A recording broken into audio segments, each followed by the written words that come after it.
விருச்சிக ராசி. இவங்க அமைதியாகவும் இருப்பாங்க, ஆனால் வீரமாகவும் இருப்பாங்க. அந்த விருச்சிக ராசிக்கு இந்த தை மாதம் எப்படி இருக்குன்றதை நம்ம பார்க்கலாங்க. சரி, உங்களுக்கும் எப்படின்னா உங்கள் 12ஆம் வீட்டையும் குரு பகவான் பார்க்குறாரு, உங்கள் 2ஆம் வீட்டையும் குரு பகவான் பார்க்குறாரு. அப்படின்னா என்ன, கையில் நல்ல காசு வரும், செலவோடு வரும், என்னென்ன சுப செலவோடு வரும். அப்படின்னா நிறைய நல்ல விஷயம் நடக்க போகுது, அதுக்கு செலவும் ஆக போகுது, அந்த செலவுக்கான காசும் உங்கள் கையில் வரப்போகுது. அதனால் சூப்பர் தான், நல்ல விஷயம் தான் எல்லாமே. இதனால் குடும்பத்தில் நிறைய சந்தோஷம் வரும். நீங்கள் குடும்பத்தோட வெளியே கோவில்கள் போயிட்டு, இந்த நேரத்தில் கோவில்கள் போயிட்டு வர்றது ரொம்ப நல்லது. உங்கள் குடும்பத்தோட குலதெய்வங்கள் கோவில் போயிட்டு வர்றது ரொம்ப நல்லது. இல்லை இஷ்ட தெய்வ கோவில்கள், இல்லை ஊர் காவல் தெய்வ கோவில்கள் போயிட்டு வர்றது நல்லது. மோஸ்ட்லி உங்களுக்கு குலதெய்வம் ஏதாவது நீர்நிலை, ஆறு குளம் பக்கத்தில் வர மாதிரி இருக்கும், இல்லை வேல் வச்சிருக்க மாதிரி, இல்லை உக்ர தெய்வங்கள் குலதெய்வமாக வர வாய்ப்பு இருக்குது. ஸோ அந்த மாதிரி இருந்தாலும் நீங்கள் தாராளமாக போயிட்டு வழிபடலாம். அங்கே அபிஷேகம் பண்ணி வழிபடுறது ஒன்றும் நல்லது. உங்களுக்கு குலதெய்வம் கோவிலில் நல்ல அபிஷேகம் பண்ணி விளக்கேற்றி வழிபடுறது ரொம்ப நல்லது. நீங்கள் இன்வெஸ்ட்மெண்ட் பண்ணணுன்னாலும் நல்ல இன்வெஸ்ட்மெண்ட் பண்ணுறதுக்கு நல்ல டைம். நகை, வீடு, லேண்ட் வாங்கணும், வண்டி வாங்கணும், ஸ்டாக் மார்க்கெட்டில் போடணும். ஏன்னா விருச்சிக ராசி நல்லா அனலைஸ் பண்ணுவீங்க, எந்த ஸ்டாக் மார்க்கெட்டில் எப்போ மேலே ஏறும், எப்போ கீழே வரும். அந்த அனாலிட்டிக் மைண்டுன்றது ரொம்ப நல்லாயிருக்கும் விருச்சிக ராசிக்கு. ஸோ அது தாராளமாக நீங்கள் பண்ணலாம். ஆனால் ஒரு தடவை ஜாதகம் பார்த்துட்டு இந்த டைமில் எதில் இன்வெஸ்ட்மெண்ட் பண்ணால் நல்லதுன்றதை பார்த்துட்டு இன்வெஸ்ட்மெண்ட் பண்ணுங்கள். ஜெயிக்க நிறைய வாய்ப்பு இருக்குது. அது பணம் தொலைஞ்சி, ஏன்னா விருச்சிக ராசி நிறைய பேர் ஏமாந்துருவீங்க, தொலைச்சிருவீங்க. எவ்வளோ உஷாராக இருந்தாலும் ஏதோ ஒரு இடத்துல ஏமாந்துருவீங்க. ஸோ நீங்கள் ஏமாந்துட்ட பிறக்கும் எப்படி சரி பண்ணுறது, பரிகாரம் சொல்லுங்கன்னு கேட்டதுக்கு பதில் இன்வெஸ்ட்மெண்ட் பண்ணுறதுக்கு முன்னாடியே நான் எதில் பண்ணால் நல்லதுன்றதை பார்த்து பண்ணிங்கன்னா ஜெயிக்கிறதுக்கு நிறைய வாய்ப்புகள் இருக்குது. நீங்கள் எடுக்கிற முயற்சிகள், நீங்கள் நிறைய பேர் கவர்மெண்ட் எக்ஸாம்ஸ், சாஃப்ட்வேரில் இருக்கவங்க நிறைய இந்த சர்டிஃபிகேஷன்ஸ்லாம் எழுதுவீங்க. தொழில் முனைவோர்கள்லாம் நிறைய பேர் இருப்பீங்க. அதை வெளிநாடு போகணுன்னா நிறைய பேர் ட்ரை பண்ணுவீங்க. பிஸ்னஸை வெளிநாடு எக்ஸ்பேண்ட் பண்ணணுன்னு ட்ரை பண்ணுவீங்க. இல்லை ஜாபில் இருக்கவங்கள வெளிநாடு ப்ரமோஷன் வாங்கிட்டு வெளிநாடு போகணுன்னு ட்ரை பண்ணுவீங்க. அது எல்லாமே உங்களுக்கு கை கொடுத்துக்கு நல்ல டைம் இருக்குது. அதுவும் நீங்கள் விசாக்கு அப்ளை பண்ணுறீங்களோ, இல்லை எக்ஸாமுக்கு அப்ளை பண்ணுறீங்களோ, இல்லை ஒரு 100 பேருக்கு நடுவில் காம்படிஷனை ட்ரை பண்ணுறீங்களோ, அந்த போட்டியில் ஜெயிக்கிறதுக்கு சரியான வாய்ப்புகள் இருக்குது. நீங்கள் தாராளமாக ட்ரை பண்ணலாம். நீங்கள் ரொம்ப நல்ல விஷயம் என்னென்னா, கல்யாணத்துக்கு நேரம் ரொம்ப நல்லா இருக்குது. தாராளமாக கல்யாணத்துக்கு ட்ரை பண்ணலாம். நம்ம எப்பவுமே சொல்கிறது இதுதான், நாள் நட்சத்திரம் ஹோரை பார்த்து கரெக்டாக கல்யாணத்துக்கு ட்ரை பண்ணிங்கன்னா ஜெயிக்கிறதுக்கு எக்கச்சக்க வாய்ப்புகள் இருக்குது. அதுவும் லவ் பண்ணுறவங்களுக்கு கொஞ்சம் ஈகோ கிளாஷ் லைட்டாக வர வாய்ப்பு இருக்குது. கொஞ்சம் பொறுமையாக இருங்க. ஆனால் இந்த லவ் நீங்கள் கல்யாணமாக மாற்றணும்னா நீங்கள் மாற்றுறதுக்கு நிறைய வாய்ப்புகள் இருக்குது. நல்ல விஷயம் அது. இன்னொன்று, எதிரிகள் தொல்லையும் கொஞ்சம் இதுக்கப்புறம் ஏற வாய்ப்பு இருக்குது. வருஷம் போக போக ஏற வாய்ப்பு இருக்குது. அதனால் இப்போவே பிரச்சனைகள் கம்மியாக இருக்கும் போதே நீங்கள் லவ் வீட்டில் சொல்லிட்டு கல்யாணமாக மாற்றுறது ரொம்ப நல்லது.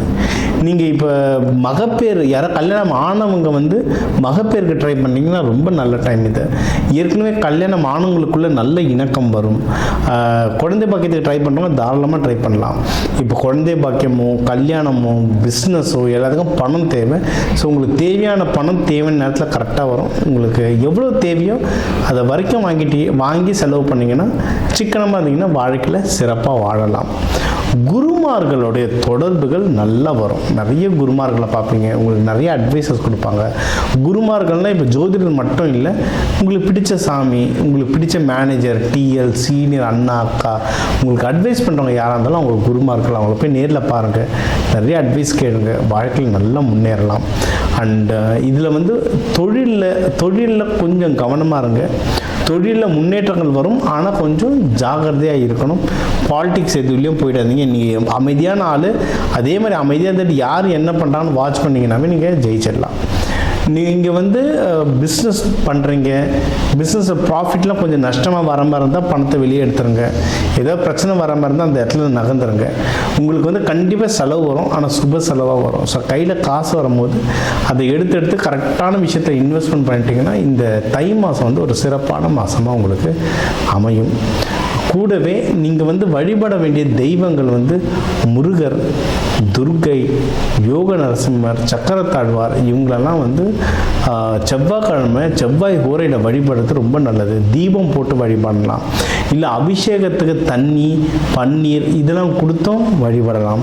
நீங்கள் இந்த தெய்வங்களை வழிபட உங்களுக்கு விருச்சிக ராசிக்கு வந்து சக்தி வந்து ரொம்ப நல்லா ஏறுங்க.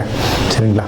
ஸோ இதை தவிர்த்து நோய் நொடிகள் எதுதான் இருந்தால் கம்மியாக நிறைய வாய்ப்புகள் இருக்குது. ஏன்னா இது வந்து பிறப்புறுப்புன்னு சொல்லுவாங்க. நம்மளுடைய ராசி மண்டலத்தில் இதெல்லாம் வந்து பிறப்புறுப்பு. ஸோ இந்த பிறப்புறுப்பு சைடு ஏதாவது இஷ்யூ இருக்குது, இல்லை வேறு எந்த ஒரு இஷ்யூ இருக்குது, இல்லை ரத்தம் பிபி சம்மந்தமாக ஏதாவது இஷ்யூ இருக்குது, இல்லை உடம்பு சூடாகிறது சம்மந்தமாக இஷ்யூ இருக்குன்னா அந்த இஷ்யூஸ் ஹெல்த்தெல்லாம் கம்மியாகிறதுக்கு நிறைய வாய்ப்புகள் இருக்குது.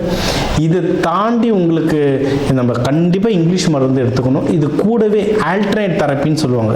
நம்ம வந்து விதைகள், இப்போ நவதானியங்கள் விதைகள், மலர் மருந்துகள் இதை வச்சுலாமோ நம்ம நிறைய ஹெல்ப் பண்ணிட்டுருக்கோம். ஹெல்த்தை வந்து பெட்டராக இருக்கிறதுக்கு சொல்லி தந்துட்டுருக்கோம். இதுக்கான யோக முறைகள்லாம் சொல்லி தந்துட்டுருக்கோம். அதெல்லாம் தெரிஞ்சுக்கணும்னா நான் கால் பண்ணலாம். அது சம்மந்தமாக நீங்கள் பயிற்சிகள் எடுக்க உடம்பு வந்து இன்னும் சீராக இருக்கும், மைண்டு இன்னும் ஷார்ப்பாக இருக்கும், வாழ்க்கையில் இன்னும் நல்ல வேகமாக ஓடலாம். அது உங்களுக்கு அமானுஷ சக்தியெலாம் நல்லா வரும். ஸோ தெய்வ வழிபாடு, ஜீவசமாதி வழிபாடு உங்களுக்கு நல்லா கை கொடுக்குங்க. இதை தாண்டி உங்களுக்கு இன்னும் நான் எப்படி என் கடன் அடைக்கிறது, ஒன்று எப்படி சம்பாதிக்கிறது, ஒன்றும் வாழ்க்கையில் எப்படி முன்னேறது, ப்ரொமோஷன் எப்படி கிடைக்கிறது, வெளிநாடு எப்படி போகிறது, இதை பற்றிலாம் தெரிஞ்சுக்கணுன்னா நம்ம தன ஆகர்ஷண பயிற்சிகள் நடத்துகிறோம். அந்த பயிற்சியில் ஒருத்தர் ராசி, லக்னம், நட்சத்திர பிரகாரம் எப்படி குணம் இருக்கும், அவங்களுக்கு வாழ்க்கையில் என்ன வாய்ப்புகள் இருக்குன்றதெல்லாம் ட்ரைனிங்காக கொடுக்குறோம். அதை தாராளமாக பயன்படுத்திக்கோங்க. நம்ம சேனல் பார்க்குறவங்களுக்கு வந்து நம்ம ஒரு நட்சத்திரத்துக்கும் புத்தகம் கொடுத்துட்ருக்கோம். சரிங்களா? ரொம்ப கம்மியான தட்சணையில் ஒரு 11 ரூபாய் தட்சணைக்கு நம்ம ஒவ்வொரு நட்சத்திர புத்தகம் உங்களுக்கு கொடுத்துட்ருக்கோம். என் நம்பருக்கு நம்ம எந்த இன்டர்வியூ பார்த்தீங்கன்னா அந்த லிங்க் அனுப்பிச்சிட்டு எனக்கு உங்கள் நட்சத்திரம் சொன்னீங்கன்னா 11 ரூபாய் பே பண்ண உடனே உங்களுக்கு அந்த புத்தகத்தை வாட்ஸ்அப்லேயே அனுப்புவோம். ஸோ விருச்சிக ராசிலாம் யாராவது இருக்கீங்க, இப்போ மறுமணமுக்கு யாராவது தேடிட்டு இருக்கீங்கன்னா மறுமணம் தாராளமாக பண்ணலாம். இப்போ ஏன்னா அதெல்லாம் ஒன்றும் தப்பு இல்லைங்க. அது இப்போ இருக்க காலகட்டத்துக்கு நிறைய மாறிடுச்சு. ஸோ மறுமணமும் தாராளமாக பண்ணலாம். அதை பற்றி வேணும்னாலும் தாராளமாக என்ன தொடர்பு கொள்ளலாம். நிறைய பேர் சொல்லுவாங்க, சார் நான் 10 பொருத்தம் பார்த்து தான் சார் கட்டினேன், இருந்தாலும் இப்படி ஆகிடுச்சு சார்னு. சரி, பொருத்தன்றது ஒரு விஷயங்க. இது வந்து பேர் பொருத்தம் பார்க்கணும். அதாவது நம்ம கல்யாணம் பண்ணுறோன்னா அவங்களுடைய பேர்கள், நம்ம அப்பா அம்மா பேர்கள்லாம் நம்ம ஜாதகத்தில் தெரியும். அது பேர் எழுதின மாதிரி எழுதி வச்சு தெரியாது, அந்த கிரகங்கள் தொடர்புகள் வரும். அது வருதான்றதெல்லாம் பார்த்துட்டு நம்ம வந்து கல்யாணம் பண்ணோன்னா தாராளமாக லைஃப் ரொம்ப ஸ்மூத்தாக இருக்கும். இதே மாதிரி தான் நீங்கள் வந்து பிஸ்னஸ்க்கும் ஒரு பார்ட்னர் தேடிங்க. இந்த பார்ட்னர் பேர் உங்கள் வந்து அந்த ஜாதகத்தில் வரும். ஸோ அந்த கிரகநிலை வருதான்றது பார்த்துட்டு பார்ட்னர் செலக்ட் பண்ணுங்கள். லைஃப் பார்ட்னர், பிஸ்னஸ் பார்ட்னர் கரெக்டாக அமைஞ்சாலே வாழ்க்கை வந்து ஒரு செட்டில்டான வாழ்க்கை தாங்க நம்மளுக்கு. சரிங்களா? அதே மாதிரி உங்களுக்கு வந்து நம்ம ராசி நட்சத்திரத்துக்கு எந்த தொழில் ஆரம்பித்தா நல்லா இருக்கும்ன்றது இருக்கும். இப்போ இதில் வந்து நிறைய தொழில் முனைவோர் இருப்பீங்க. ஏன்னா ஒரு தொழிலை நடத்துகிறோன்னா அதுக்கு தைரியம் ஜாஸ்தியாக வேணும். விருச்சிக ராசிக்கு தைரியம் ஜாஸ்தி. தொழில் முனைவர் நிறைய பேர் இருப்பீங்க. ஆனால் என்னென்னா உங்கள் ராசி நட்சத்திரத்துக்கு எந்த தொழில் பண்ண நல்லதுன்றதை பார்க்கணும். சொல்லப்போனால் ஒருத்தர் என்கிட்ட வந்தார். அவர் வந்து ப்ரைவேட் இன்வெஸ்டிகேட்டர். அவங்க வந்து இன்வெஸ்டிகேஷன் பிஸ்னஸ் பண்ணிகிட்ருக்காங்க, சர்வீஸ். ஸோ அவர் வந்து சார் விருச்சிக ராசி சார் இன்வெஸ்டிகேஷன் நல்லா பண்ணுவார், அதனால் ஆரம்பிச்சிட்டேன் அப்படின்னு. அது பிடிக்கும், ஓகே. ஆனால் உங்கள் தனஸ்தானத்தோட கனெக்டாக இருக்கான்னு பார்க்கணும். எந்த தொழில் பண்ணால் தனம் வரும்ன்றதை பார்க்கணும். பார்த்துட்டு அந்த தொழில் ஸ்டார்ட் பண்ணும்போது நீங்கள் லைஃப்பில் முன்னேறதுக்கு ரொம்ப நல்ல வாய்ப்புகள் இருக்குது. சரிங்களா? அதனால் ஓவராலாக உங்களுக்கு நல்ல பணம் வரும், குடும்பத்தில் சந்தோஷம் வரும், தொழிலில் நல்ல வளர்ச்சி வரும். நீங்கள் வந்து கரெக்டான காசு கையில் வரும்போது பிஸ்னஸில் நஷ்டம் வர மாதிரி இருந்தாலே டக்குன்னு காசை வெளியே எடுத்துகிட்டு ஸ்டாண்டர்டான இன்வெஸ்ட்மெண்ட்டில் நீங்கள் போட்டுட்டு வர உங்களுக்கான தொழிலை நீங்கள் கரெக்டாக பண்ணிட்டு வர நீங்கள் வாழ்க்கையில் முன்னேறத்துக்கும் இந்த தை மாதம் உங்களுக்கு சூப்பராக அமைத்துக்கும் நல்ல வாய்ப்புகள் இருக்குது. தை மாதம் முருகன் விரதம் இருந்து உங்களுக்கு என்ன தேவையோ அதை வேண்டுங்க, கண்டிப்பாக கை கொடுங்க.